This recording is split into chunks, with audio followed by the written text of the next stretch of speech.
they're all meant to have a disproportionate impact on the developed world, the industrialized West, and then the developing world, including China and India, are given a free pass. My name is Mike Mauceli, and this is the Energy Show with REI Energy, where we're energizing your investments and maximizing your tax deductions. Today, we're going to talk about how to end the climate insanity, and you're going to discover what steps Trump needs to take to beat back the climate insanity that has flourished under Biden and place America on a solid energy foundation. My guest today is Paul Tice. Paul is a senior fellow at the National Center of Energy Analytics and the author of The Race to Zero. Great to have you on the show today, Paul. Well, Paul, thank you for coming on the show today. Hi, Mike. It's good to be back with you. Yeah, I thought that article you wrote the other day in the Wall Street Journal was very interesting, because obviously all of the climate insanity that's been going on for the last several years. And, you've come out and say that Trump really has a chance to make some changes here. So, what are the biggest changes he should make? Well, I mean, he's run on campaign slogans about drill baby drill, unleashing energy independence, and during his first administration, he attempted to try and put in place better energy policy, but he didn't really address the underlying root cause of all the problems we've had, which is climate policy. So he needs to be more thoughtful, I think, in the second administration, and do more than just stopping the bad regulations, right? I mean, and obviously under the Biden administration, the Democrats have taken it to a new level in terms of how aggressive they've been willing to pass climate regulations across multiple agencies, not just the EPA, but across financial regulators like the SEC, to kind of impose this net zero decarbonization policy that they can't get voted on. This is all through non-democratic means, and they're pushing it through the back door of regulations. So Trump was very good at stopping that flow, not defending a lot of the lawsuits that he inherited, but he needs to reclaim ground, right? He needs to keep pushing and address, the root cause, which is, we have at least two foundational climate laws, if you will, or rulings or regulations that are driving all of this drive to get to net zero. And the first is the Paris Agreement. And then the second is the endangerment finding that was passed in 2009 under the Obama administration, which obviously we can agree was a fairly partisan ruling by a Democrat administration. So he really needs to figure out the best way to cancel both of these. And then I think what it does is it cuts out the legs from all of this drive to get emissions down.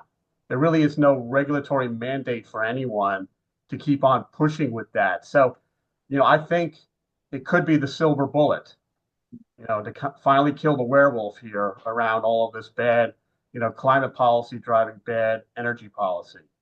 So But you got all these Democratic governors, they come out and they say, "Oh, we're going to Trump proof this." You got Gavin Newsom that's, still saying that, we're going to have no fossil fuels in 2035 in California. I mean, by changing these laws, will it affect these states as well? yeah, well, I think California is a unique situation where we've deferred a lot of our national policy to that state, Mhm. that very liberal state, obviously, and they've been kind of driving the bus there around, car emissions and everything else. So I think that's an issue that needs to be addressed. I think the backdrop of the Supreme Court ruling, which clawed back this whole concept of Chevron deference to some of these regulatory agencies, is good in that it gives the ammunition that I think the federal government under Trump can use to kind of revisit and attack some of these issues. But this is the same rhetoric that we heard during the first Trump administration. Right. All of the blue states went into resistance mode. They continued to push a lot of their climate policies at the state and local level, and we've seen that proliferate in the financial markets and the business sector, where every company and every investment firm is also aligning with the Paris Agreement and Sustainable Development Goals, even if Trump wants to pull out of the Paris Agreement. And obviously, all of that's problematic if we're talking about treaties that were never passed legally, which they weren't. I mean, I think we all can agree that the Paris Agreement and the Sustainable Development Goals, which are sister agreements, the Sustainable Development Goals, 12 out of the 17 stated goals have a climate objective. Mhm. And then, of the 17, there's one big climate action, number 13. So clearly the SDGs are all about climate, as is the Paris Agreement. But these are international treaties that the Senate should have approved. And you have to submit it for their advice and consent, and you need a supermajority approval to get these things passed, which is why the original precursor of the Paris Agreement, the Kyoto Protocol back in 97, was never submitted to the Senate because even Clinton knew he wasn't going to be able to get a two-thirds majority to approve that back then. And then Bush obviously passed.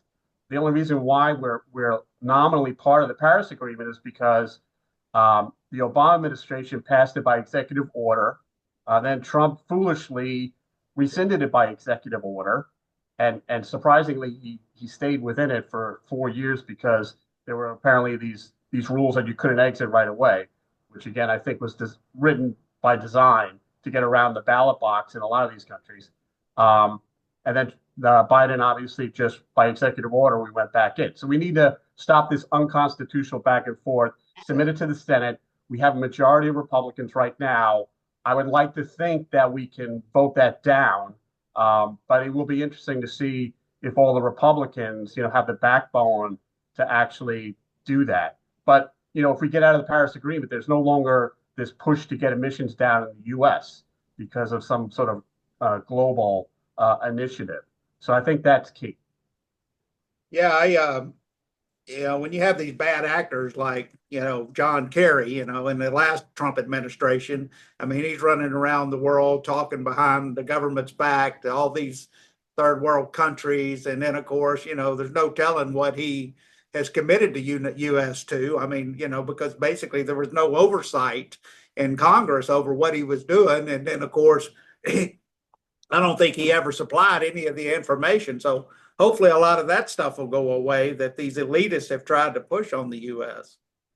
Yeah, I mean, Trump's got a lot on his plate, obviously, with the issues that the country has. But one of them is to root out a lot of the activists that we have within all these regulatory agencies. So, you have climate czars like John Kerry, but I'm more concerned about, that layer of, nominally civil servants that have protection for their jobs, who are basically just permanent, activists, particularly around the climate initiative. And they've been embedded at every agency across the board, since the Obama administration. So, we need to get the size of the government down. We need to get more efficient. But around that, we need to figure out a way to get rid of these people who are not, I mean, their mandate is to pass more regulations to justify their existence, Right. basically. So obviously you have this moral hazard. And as we saw during the Trump administration, even if you change the executive, he doesn't have the control that you would assume he should have around all of his executive agencies when he's in office. So, I mean, clearly we've got a very liberal deep state that's embedded in all these agencies. So that's a bigger structural issue. But around climate, if we can just get at both the Paris Agreement and the endangerment finding, then there's no rationale for all of these peripheral executive rulings and regulations that are focused on getting emissions down. If carbon dioxide, methane, and nitrous oxide and other greenhouse gases are not pollutants, not hazardous pollutants, which they're not, then there is no need to regulate them. And there's no need to have financial regulations that force companies and investors to decarbonize, right? So again, I think it hopefully cuts out the legs under this, and that actually will give the Trump administration more ammunition to basically repeal a lot of these regulations. You remember, Mike, during his first administration, he tried to do that. He was challenged everywhere along the way, and obviously the D.C. Circuit and appeals court are stacked against him in terms of getting a fair hearing. So he could stop some of these regulations, issue new ones, but they'll be stuck in the courts for the next 4 years. We need to be smarter about that. And I think if we go back to Congress and the legislature, where a lot of this power resides, and the Supreme Court has told us that they have the authority over matters of major economic and political significance, which clearly, getting emissions down and shifting away from fossil fuels is significant. Then Congress needs to reassert their authority and not be asleep at the switch. So how do you get around companies like Blackstone? I mean, they've got the president who probably controls more money in the world than anyone else, any other company, but yet they have all of these green initiatives that, they don't want to finance fossil fuels. So how does the government get around something like that? Yeah, well, I think you mean BlackRock in terms of BlackRock, I'm sorry, yeah. BlackRock, yeah. No, it's interesting because you know BlackRock used to be owned by Blackstone during the early days, Oh, okay. and when they were a private company, and then they spun out, and they thought to distance themselves, they came up with a brand new name, but it was BlackRock. So we're still 30 years later confusing the two. But BlackRock under Larry Fink clearly is the leading voice of sustainability and ESG on Wall Street. I would note that even BlackRock has not divested from fossil fuels across their major funds, which they've been accused of greenwashing because they're not doing that and living up to what they say. And they have said that climate is an investment risk, which it's not. Um, but I think they, along with everybody else on Wall Street, are waiting to see how the regulations play out. I mean, no one wants to, in a very regulated industry, which finance clearly is, you don't want to stick your head out and object if, regulations are going to come down and force you to do it anyway, right? So everyone is keeping a low profile to see what happens with the SEC climate disclosure rules, with the Department of Labor ESG rule, and then all of these other similar climate rules that have been passed by the OCC, the FDIC, the Federal Reserve, the Treasury. Again, under the Biden administration. So those have been paused right now, but we're going to have to wait and see if, Trump 2.0 is just another 4-year pause, or he's going to really make effective change and reverse the momentum. But I think Wall Street is waiting to see, along with everyone in industry right now, even the energy industry, sadly, hasn't spoken out positively about the election results, even though we've got Chris Wright as our new DOE head, which I think is a brilliant choice. But you have the head of Exxon coming out saying, well, hopefully Trump doesn't pull us out of the Paris Agreement because we need policy certainty. Well, that's the certainty of the grave, frankly, for the Yeah. energy industry, right? So that just shows you how even the energy sector now is being still cautious because they're not sure if Trump is going to really change anything given 4 more years, or we're going to be right back where we were 4 years from now with another Democratic administration, and then everything just restarts even more aggressively. So, I think with Wall Street, they're going to wait and see what happens. But Um, nothing but really, but nothing really changes in the Paris Agreement until you change the rules about China and India, right? Because they're still considered to be developing nations. And so they don't have to abide by the same rules that the United States has to abide by and isn't that correct or not? Well, no, of course, it's a two-tiered system. I mean, but climate change, sustainable development, ESG, all of which are led by the United Nations. I think that's an important point to mention.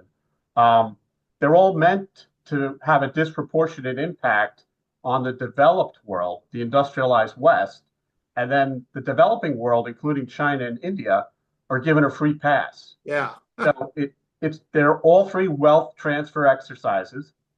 Um, and from a national interest perspective, I don't know why any government, certainly in Europe or Canada or the US, would willingly sign on to something that disproportionately impacts them in a negative way. Because the developed countries have to reduce their emissions.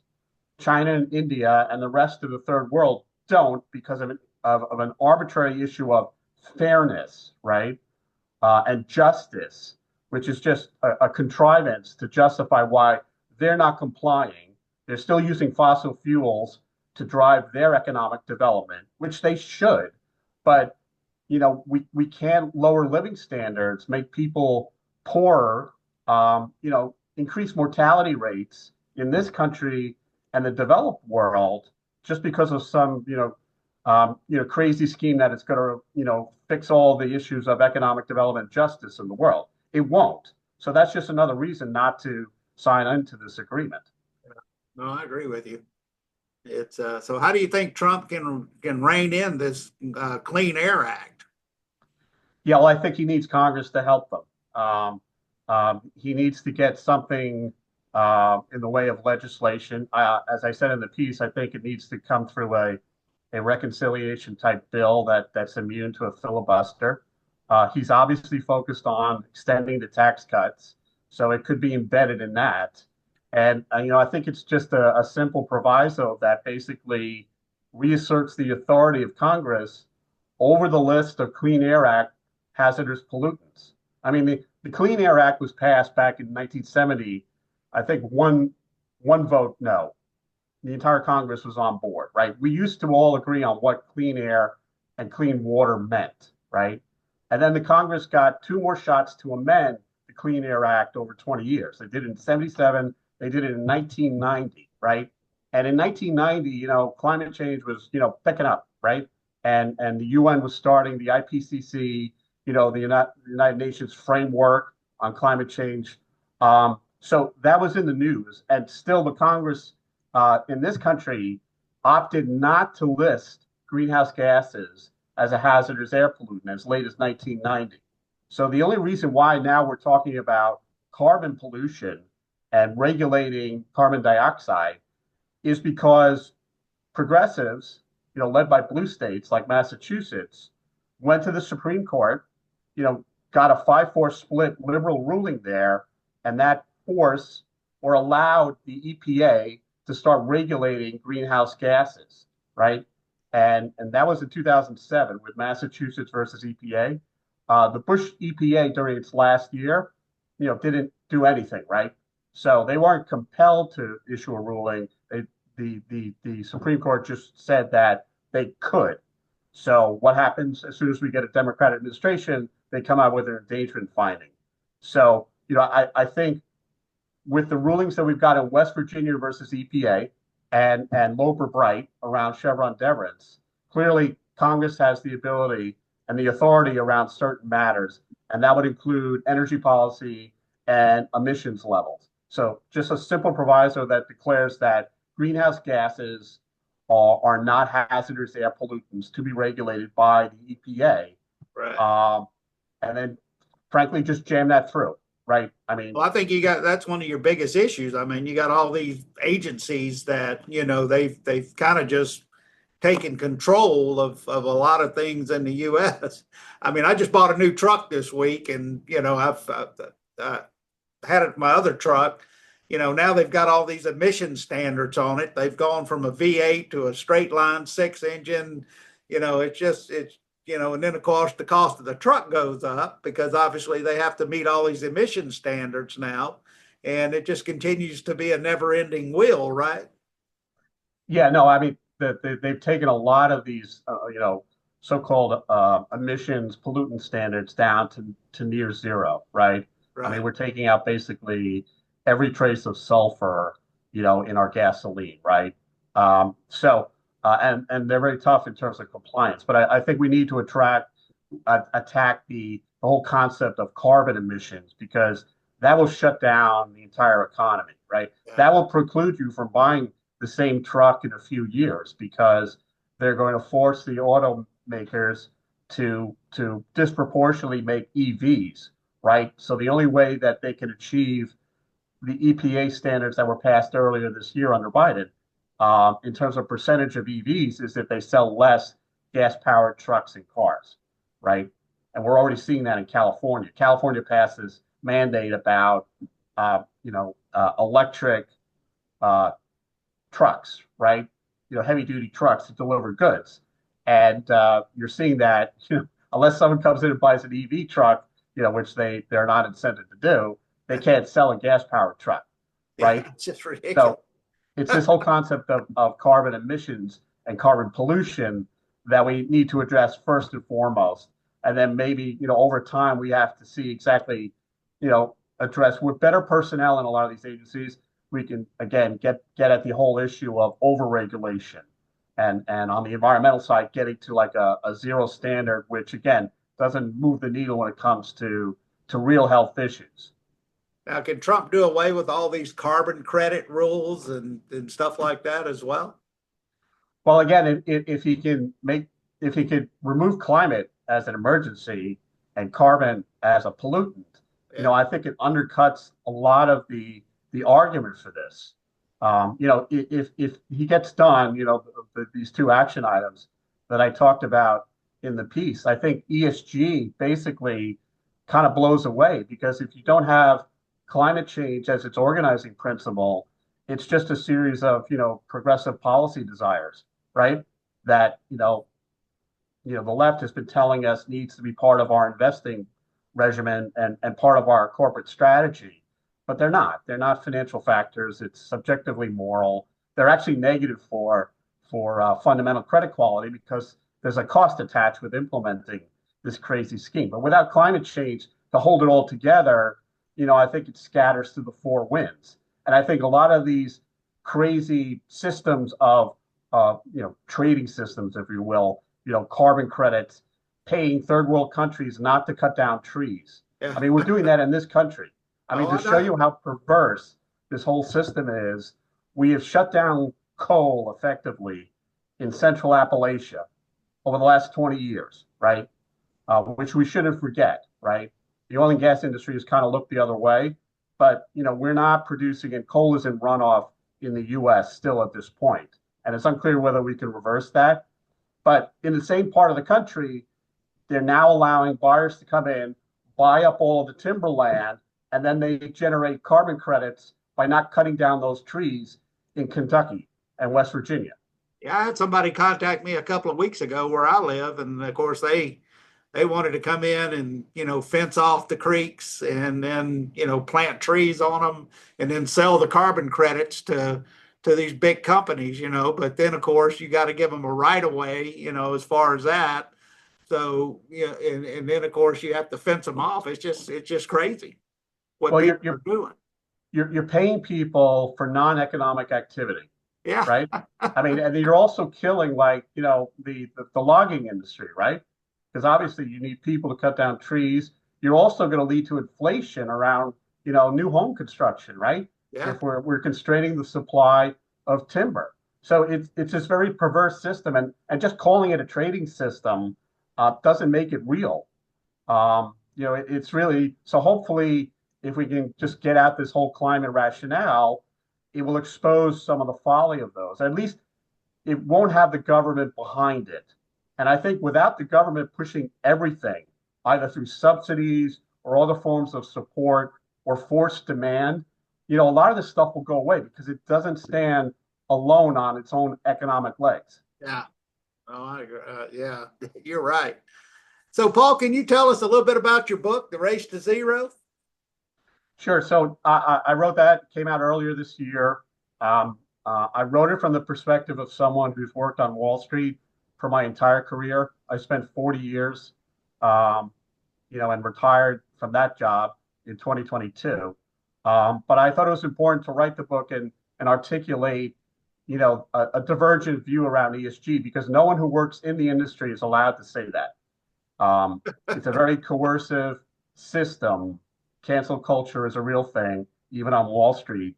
And when you have the CEO of the firm you work for, which is every firm, saying that we're going to do sustainability, it's very tough for people to speak out, even at the senior level, and to question it.